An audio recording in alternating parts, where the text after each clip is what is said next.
warahmatullahi wabarakatuh. Kembali lagi dengan saya Rahma Arifah, kelas 12 jurusan OTKP.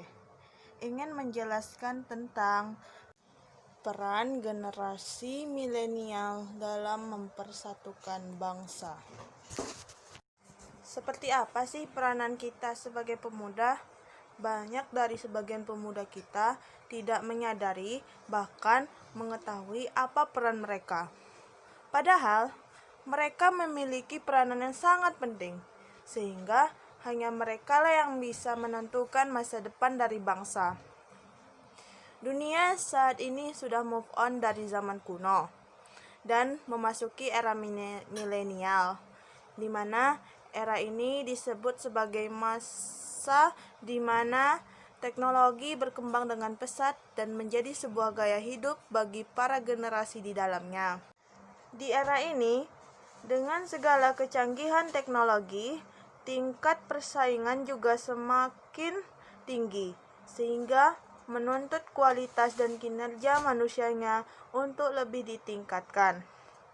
Pemuda harus mampu beradaptasi dengan cepat, belajar, dan menjadi lebih baik, serta melakukan navigasi yang lincah dan tepat agar dapat memecahkan setiap masalah. Sehingga saat ini pemuda merupakan agen perubahan atau agent of change yang diharapkan dapat membuat perubahan yang baik ke depannya. Jika kita membicarakan peran pemuda, sebenarnya sudah menonjol sejak zaman penjajahan. Bagaimana tidak? Karena pemuda turut mengambil andil dalam kemerdekaan. Peran pemuda kala itu adalah bertempur melawan penjajah dengan cucuran keringat dan darah. Kekuatan mereka dibutuhkan untuk merebut NKRI dari tangan penjajah.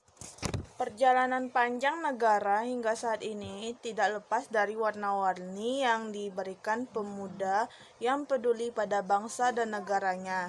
Seperti pidato Insinyur Soekarno yang berkata, "Beri aku 10 pemuda, maka akan kugoncangkan dunia." Menyiratkan pesan yang sangat mendalam bahwa pemuda bisa membuat perubahan. Perubahan sosial erat kaitannya dengan pembangunan baik individu maupun kelompok.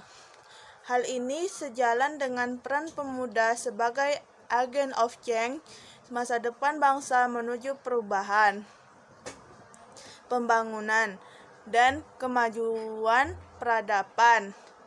Perbedaan yang menjadi ciri khas pemuda di era milenial dengan pemuda sebelumnya adalah perkembangan teknologi sekarang ini yang telah menjadikan para pemuda milenial masuk dalam dunia digital. Inilah salah satu letak perubahan tantangan generasi muda. Zaman now adalah sebutan bagi kaum milenial untuk menggambarkan masa kini. Itulah yang seharusnya kita jadikan patokan atau acuan bahwa kita sebagai pemuda harus bisa merubah keadaan bangsa dalam berbagai bidang sektor, terutama sektor politik. Baiklah, sampai di sini video saya. Dan terima kasih banyak telah menonton video saya. Mohon maaf apabila ada salah kata, baik perbuatan. Dan akhir kata saya ucapkan Assalamualaikum warahmatullahi wabarakatuh.